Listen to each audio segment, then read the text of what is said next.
पूछा सूर्य से, मैंने पूछा सूर्य से कि तू अपना धर्म बता। सूर्य ने कहा, विश्व की संपूर्ण ऊर्जा का स्रोत हूँ, विश्व की संपूर्ण ऊर्जा का स्रोत हूँ, सभी को प्रकाश देना मेरा धर्म है। हमने चांद और सितारों से पूछा तो बोले हम सहकर्मी सूर्य के हैं, रात को रोशनी देना ही मेरा धर्म है। पृथ्वी बोली मेरा धर्म है सहना जग का भार, पृथ्वी बोली मेरा धर्म है सहना जग का भार। नभ ने कहा मेरा धर्म है ढकना संसार। इसलिए नदी वृक्षों ने भी अपना धर्म परहित बतलाया। इसलिए ये शरीफ इंसानों, धर्म को अब भी पहचानो, वो तो दया शांति शील परस्पर बंधुत्व सिखलाता है।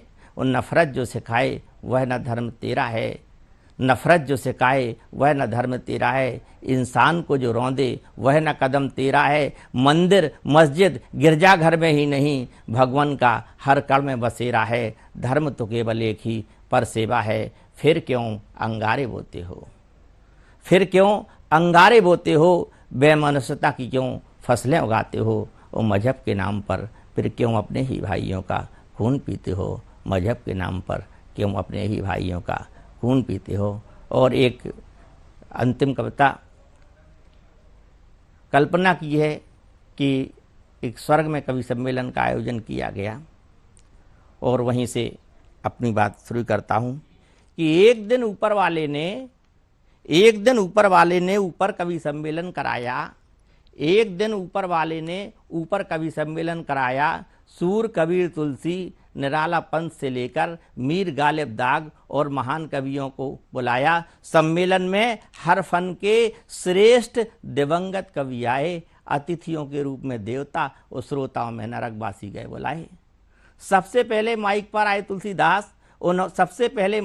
तुलसीदास, उन्होंने रामायण की अनेक चौपाई सुनाई, लेकिन किसी भी श्रोता ने तालियां नहीं बजाई, तो किसी भी श्रोता ने तालियां नहीं बजाई। तभी भीड़ से एक श्रोता चिल्लाया कि अगर रत्ना पर कुछ लिखा हो तो सुनाओ, वरना अपनी जगह बैठ जाओ। इसके पश्चात माइक पर सूरदास जी आए, उन्होंने राधा कृष्ण भक्ति के सुंदर पद सुनाए, लेकिन वही भी रिस्पांस नहीं ले पाए। तभी मंच से वंचित कुछ लोकल कवियों ने आवाज लगाई, राधा कृष्ण के इलू इलू वाले गीत लिखे हो तो सुनाओ, वरना अपनी जगह बैठ जाओ। मीर गालिब और दाग से भी जनता कहने लगी, माइक छोड़कर भाग भाग। सम्मेलन ने संयोजक यमराज को रुला दिया। अतिथि बोले चंदा खा गए, हमें फोकट के कवियों में फंसा दिया। और कविता देखिए अपने आगे पहुंचती है कि निराला जैसे कवि धांसू की आंखों में आ गए आंसू। उन्होंने कर कमल जोड़े, उस श्रोताओं से बोले कि हमने विश्व कल्याण की बात सोची है, हमने कभी कविता नहीं बेची है, हमने कविता लिखी है, मंच की नौटंकी नहीं सीखी है। अब तो 50 चुटकुलों के बीच 1-2 कविताएं सुनाते हैं और नोटों से भरा लिफाफा लाते हैं। अश्लील फूहड़ मजाक के बीच जब कभी कविता मिल जाती है तो माँ सरस्वती भी अपने को धन्य पाती है।